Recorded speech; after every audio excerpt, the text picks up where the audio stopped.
Ayatollah Ali খামেনির মৃত্যু বিশ্ব রাজনীতিতে যে কম্পন সৃষ্টি করেছে তার রেশ এখনও কাটেনি।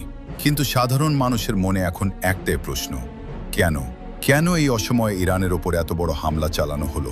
কেনই বা আমেরিকা ও ইসরায়েল তাদের দীর্ঘদিনের ছায়াযুদ্ধ বাদ দিয়ে সরাসরি সংঘাতে জড়িয়ে পড়ল? আজ আমরা উন্মোচন করব সেই পর্দার আড়ালের ভূ রাজনীতি, যার লক্ষ্য ছিল ইরানকে চিরতরে পঙ্গু করে দেওয়া। হামলার প্রধান এবং প্রথম কারণ ইরানের পারমাণবিক কর্মসূচি। গোয়েন্দা রিপোর্ট অনুযায়ী 2026 সালের শুরুতে ইরান তাদের ইউরেনিয়াম সমৃদ্ধকরণ এমন এক পর্যায়ে নিয়ে গিয়েছিল যেখান থেকে পরমাণু বোমা তৈরি ছিল মাত্র কয়েকদিনের ব্যাপার। 2025 সালের জুনেও একবার এই কর্মসূচি বন্ধ করতে সাইবার এবং ড্রোন হামলা চালানো হয়েছিল, কিন্তু ইরান দমে থাকেনি।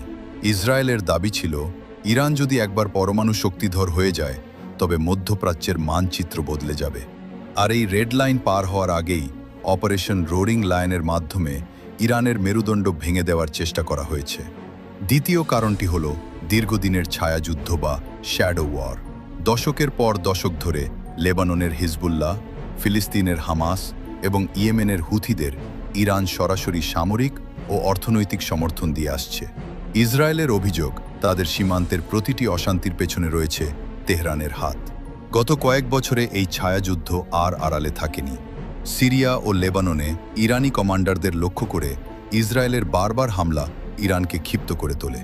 ফলে দুই দেশ একে অপরের ভূখণ্ডে সরাসরি আক্রমণ শুরু করে, যার চূড়ান্ত রূপ আমরা দেখলাম খামেনির বাসভবনে এই ভয়াবহ হামলার মাধ্যমে।